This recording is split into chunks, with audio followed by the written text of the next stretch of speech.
আচ্ছা, একটা সত্যি কথা বলুন তো, আপনার কি মাঝে মধ্যে মনে হয় যে সামনের মানুষটার ইগো বা অহংকার ভাঙা একদম অসম্ভব? সে কি নিজেকে এতটাই বড় মনে করে যে আপনার অস্তিত্বই তার কাছে নজরে পড়ে না? যদি আপনার উত্তর হ্যাঁ হয়, তবে আজকের এই আলোচনা আপনার চিন্তার জগৎকে পুরোপুরি বদলে দেবে। আজ আমি আপনাদের এমন কিছু পরীক্ষিত বা সাইকোলজিক্যাল টেকনিক বা উপায় বলবো, যা আপনার ভেতরের হারিয়ে যাওয়ার সাহসকে আবার জাগিয়ে তুলবে। বিশ্বাস করুন, এই পথ ধরে হাঁটলে আপনি নিজেকে এমন এক উচ্চতায় নিয়ে যেতে পারবেন যেখানে সেই অহংকারী মানুষটিও আপনার দিকে তাকিয়ে ভাবতে বাধ্য হবে। দেখুন, অনেক সময় আমরা দেখি কিছু নারী মনে করেন যে তারাই বোধহয় আমাদের পুরো জীবনের মালিক। তাদের মেজাজ, তাদের ইচ্ছে অনিচ্ছে, কখনো গরম আবার কখনো ঠান্ডা আচরণ, এসব দিয়েই তারা আমাদের নিয়ন্ত্রণ করতে চায়। আর আমরা বোকার মতো তাদের সেই ইশারায় চলতে থাকি। কিন্তু খেলাটা ঠিক তখনই ঘুরে যায় যখন একজন পুরুষ তার নিজের আসল মূল্য বুঝতে পারে, যখন সে বুঝতে পারে যে চিৎকার করে বা ঝগড়া করে নয়, বরং নিজের ব্যক্তিত্ব আর নীরবতা দিয়েও অনেক বড় বড় দেওয়াল ভেঙে ফেলা যায়। আজকের আলোচনায় আমরা সেই গভীর মনস্তাত্ত্বিক বিষয়গুলো জানব। আপনারা হয়তো ইউটিউবে অনেক ভিডিও দেখেছেন, যেমন মেয়েরা অবহেলা করলে কি করবেন, কিন্তু আজ আমি যা বলবো তা কোনো সাধারণ টিপস নয়, এটা হলো নিজেকে বদলে ফেলার এক জার্নি। প্রথমেই যে বিষয়টি আমাদের মাথায় গেঁথে নিতে হবে তা হলো নিজেকে প্রমাণ করার চেষ্টা বন্ধ করুন। হ্যাঁ, ঠিকই শুনেছেন, একজন নারীর সবচেয়ে বড় শক্তি বা ট্রাম্প কার্ড হলো সে জানে পুরুষরা তাদের যোগ্যতা প্রমাণ করার জন্য সব সময় ছটফট করে। তারে দেখাতে চায়, দেখো আমি কত ভালো, আমি তোমার জন্য কি করতে পারি। আর ঠিক এই দুর্বল জায়গাটাতেই তারা আঘাত করে এবং আপনাকে নিয়ন্ত্রণ করা শুরু করে। কিন্তু একজন আসল পুরুষ যার নিজের প্রতি আত্মবিশ্বাস আছে, সে কখনো নিজেকে প্রমাণ করতে যায় না। সে তার নিজের জগতেই রাজা। সে তার কাজ নিয়ে, তার লক্ষ্য নিয়ে এতটাই মগ্ন থাকে যে কাউকে ইমপ্রেস করার মতো সময় তার হাতে থাকে না। আর যখন আপনি এমন আচরণ করবেন, তখন দেখবেন উল্টো দিকের মানুষটা বিভ্রান্ত হয়ে যাচ্ছে। সে ভাবতে শুরু করবে, কি ব্যাপার, এই ছেলেটা আমার দিকে তাকাচ্ছে না কেন? আমার সাথে কথা বলার জন্য তার কোনো আগ্রহ নেই কেন? সে এত শান্ত থাকে কিভাবে? বিশ্বাস করুন, যখনই তার মনে এই প্রশ্নগুলো জাগবে, তখনই বুঝবেন তার অহংকারের ভিত নড়তে শুরু করেছে। যে পুরুষ সবসময় নিজেকে প্রমাণ করতে ব্যস্ত থাকে, সে আসলে অজান্তেই অন্যের ইশারায় নাচে। কিন্তু যে পুরুষ নিজেকে সামলে রাখে, তার নীরবতা যে কোনো অহংকারী মানুষের রাতের ঘুম কেড়ে নিতে যথেষ্ট। দ্বিতীয় বিষয়টি হলো তার প্রতিক্রিয়ার ঊর্ধ্বে উঠুন, মানে তার ইমোশন বা আবেগ দিয়ে নিজেকে প্রভাবিত হতে দেবেন না। যেদিন আপনি ঠিক করবেন যে সামনের মানুষটার ব্যবহার আপনার মেজাজ খারাপ করতে পারবে না, সেদিনই তার ক্ষমতা শেষ হয়ে যাবে। ধরুন, সে আপনার মেসেজের রিপ্লাই দিতে দেরি করছে আর আপনি বারবার ফোন চেক করছেন। সে দেখা করতে চাইছে না আর আপনি নিজেকে দোষ দিচ্ছেন। সে রেগে কথা বলছে আর আপনি বারবার কৈফিয়ত দিচ্ছেন। এই যে আপনার অস্থিরতা, এটাই হলো তার ইগোর খাবার। কিন্তু যেদিন আপনি আপনার মনের ওপর নিয়ন্ত্রণ নিয়ে আসবেন, যেদিন তার কোনো অবহেলা বা টিটকারি আপনাকে ভেতর থেকে নাড়াতে পারবে না, সেদিন আপনি জিতবেন। সে হয়তো আপনাকে রাগানোর চেষ্টা করছে, কিন্তু আপনি একদম শান্ত। এই যে আপনার স্থিরতা, এটা তাকে ভয় পাইয়ে দেবে। সে ভাববে তার কোনো চালই আর কাজ করছে না। আর যখন তার অস্ত্রগুলো অকেজো হয়ে যায়, তখনই তার অহংকারে ফাটল ধরে। সে চায় আপনি তার মেজাজ অনুযায়ী চলুন, কিন্তু আপনি যখন বুঝিয়ে দেবেন যে আমি তোমার মেজাজের গোলাম নই, আমি আমার লক্ষ্যের মানুষ, তখন তার সবচেয়ে বড় শক্তিটাই ভেঙে পড়বে। তখন আপনি তার কাছে আর 5টা সাধারণ ছেলের মতো থাকবেন না। আপনি হয়ে উঠবেন এক রহস্যময় পুরুষ, যাকে সম্মান না করে পারা যায় না। তৃতীয় এবং অত্যন্ত গুরুত্বপূর্ণ ধাপ হলো দূরত্ব তৈরি করা। তবে সাবধান, এই দূরত্বটা যেন নাটকীয় না হয়। এটা হতে হবে মন থেকে। অনেকেই বলে, আমি ওর থেকে দূরে আছি, কিন্তু সারাদিন লুকিয়ে লুকিয়ে তার হোয়াটসঅ্যাপ স্ট্যাটাস দেখে, তার ফেসবুক প্রোফাইল চেক করে আর মনে মনে ভাবে, ইস, সে যদি একটা টেক্সট করত। এটা কিন্তু দূরত্ব নয়, এটা আপনার দুর্বলতা। নারী সব বোঝে। সে বুঝতে পারে আপনি দূরে গিয়েও আসলে তার হাতের মুঠোয় আছেন।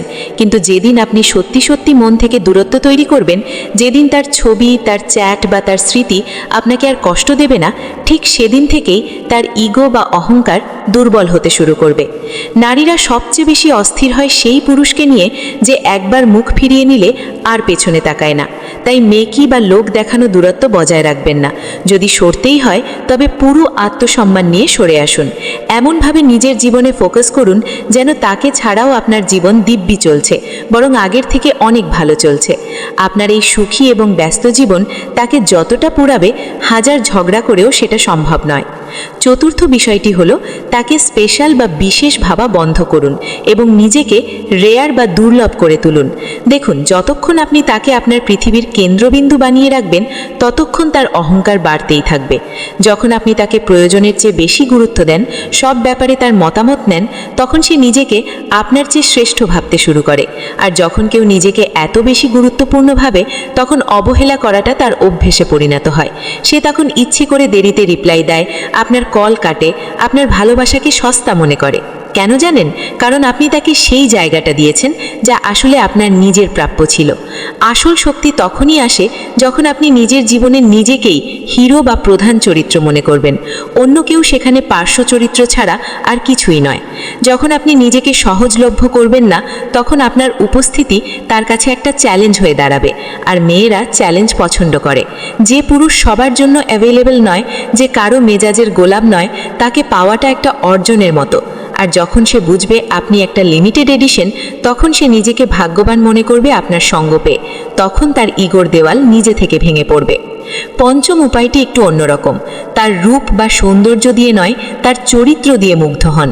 একজন সুন্দরী নারীর সবচেয়ে বড় শক্তি তার রূপ, কিন্তু তার সবচেয়ে বড় দুর্বলতা তখনই প্রকাশ পায় যখন সে দেখে তার এই রূপ আপনার উপর কোনো প্রভাব ফেলছে না। আপনি যখন তার স্টাইল, তার হাঁটা চলা বা হাসিতে গলে যান না, তখন সে ভরকে যায়। সে জানে সে যত সুন্দর সাজবে, পুরুষরা তত দুর্বল হবে। সেখান থেকেই তার অহংকার জন্ম নেয়। কিন্তু আপনি যখন তার সৌন্দর্যের বদলে তার চিন্তা ভাবনা, তার ব্যবহার বা তার আত্মসম্মানের দিকে নজর দেবেন, তখন সে প্রথমবারের মতো আয়নায় নিজেকে দেখবে। আপনার সামনে তার সাজগোজ ফিকে হয়ে যাবে। সে বুঝতে পারবে এই মানুষটা আমাকে শুধু দেখতে আসেনি, আমাকে যাচাই করতে এসেছে। তখন সে আর নারী বা সুন্দরী হিসেবে নয়, একজন মানুষ হিসেবে আপনার সামনে দাঁড়াতে বাধ্য হবে। আর বিশ্বাস করুন, এই জায়গাটাতেই তার ইগোর মৃত্যু ঘটে। ষষ্ঠ বিষয়টি হলো, উপেক্ষার জবাব উপেক্ষা দিয়েই দিন, তবে নীরবে। অনেকেই জানতে চায় পার্টনারের ইগো ভাঙার সহজ উপায় কী। এর সহজ উত্তর হলো, তার অবহেলায় কোনো প্রতিক্রিয়া না দেখানো। যখন সে আপনার মেসেজের উত্তর দেয় না বা আপনাকে ইগনোর করে, তখন আপনি যদি রেগে যান বা বারবার প্রশ্ন করেন কেন রিপ্লাই দিচ্ছ না, তবে আপনি হেরে গেলেন। এর বদলে আপনি আপনার কাজের গতি দ্বিগুণ বাড়িয়ে দিন। জিমে যান, বই পড়ুন, নিজের কেরিয়ার গড়ুন। এমনভাবে মগ্ন হন যেন আপনি খেয়ালই করেননি সে আপনাকে ইগনোর করছে। এই যে আপনার কোনো প্রতিক্রিয়া নেই, এটা তাকে পাগল করে দেবে। সে ভাববে আমি তাকে কষ্ট দিতে চাইলাম আর তার কিছুই মনে হলো না। পৃথিবীর সবচেয়ে বড় আঘাত হলো কাউকে বুঝিয়ে দেওয়া যে সে আপনার জীবনে খুব একটা ম্যাটার করে না। যখন সে দেখবে আপনি তাকে ছাড়াই দিব্যি ভালো আছেন, তখন তার কনফিডেন্স নড়ে যাবে। সে তখন আবার ফিরে এসে জিজ্ঞেস করবে কেমন আছো। তখন আপনি যদি খুব সাধারণভাবে উত্তর দেন, কোনো উচ্ছ্বাস না দেখান, তবে সে বুঝতে পারবে তার জায়গাটা আর আগের মতো নেই। আর একদম শেষ এবং সবচেয়ে শক্তিশালী উপায় হলো, প্রয়োজন হলে নিজেকে এমনভাবে সরিয়ে নিন যেন আপনার কোনো অস্তিত্বই ছিল না। আসল প্রতিশোধ ঝগড়া করে নেওয়া যায় না, নেওয়া যায় নিজেকে নাই করে দিয়ে। যখন দেখবেন আপনার সম্মান বা ভ্যালু থাকছে না, তখন লড়াই করবেন না, চুপচাপ নিজেকে অদৃশ্য করে ফেলুন। তাকে সেই সুযোগ দেবেন না যেখানে সে আপনাকে দেখে মুখ ঘুরিয়ে নেবে, বরং তাকে সেই অবস্থায় ফেলুন যেখানে সে আপনাকে খুঁজবে কিন্তু পাবে না। কোনো কল নয়, কোনো মেসেজ নয়, সোশ্যাল মিডিয়ায় কোনো স্যাড পোস্ট নয়। পুরোপুরি গায়েব হয়ে যান এবং নিজের জীবন গড়তে থাকুন। আপনার এই ভয়ঙ্কর নীরবতা তার ভেতরের পুরো সাম্রাজ্য তছনছ করে দেবে। সে ভাবতে শুরু করবে, আমি কি ভুল করলাম? আমি কি মানুষটাকে চিরতরে হারালাম? যেই মুহূর্তে তার মনে হারানোর ভয় ঢুকবে, সেই মুহূর্তে তার অহংকারের শেষ সুতোটাও ছিঁড়ে যাবে। মনে রাখবেন, প্রশ্ন এটা নয় যে আপনি নারীর অহংকারের সাথে লড়াই করবেন কি করবেন না। আসল প্রশ্ন হলো, আপনি কি নিজেকে এতটা উন্নত করতে প্রস্তুত যাতে যে কোনো মানুষ আপনার ব্যক্তিত্ব, আপনার শান্তি আর আপনার সম্মানের সামনে মাথা নত করতে বাধ্য হয়?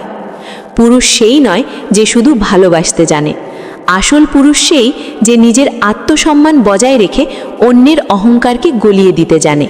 নিজেকে এমনভাবে তৈরি করুন যাতে আপনাকে অবহেলা করার সাহস কারো না হয়। আপনার জীবন, আপনার নিয়ম।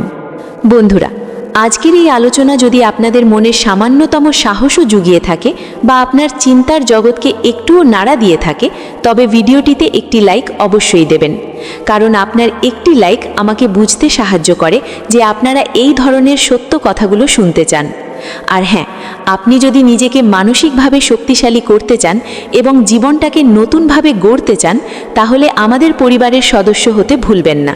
এখনই সাবস্ক্রাইব করুন আমার চ্যানেল। দেখা হচ্ছে পরের ভিডিওতে। ততক্ষণ নিজের খেয়াল রাখুন এবং নিজের সম্মানের সাথে বাঁচুন। ধন্যবাদ।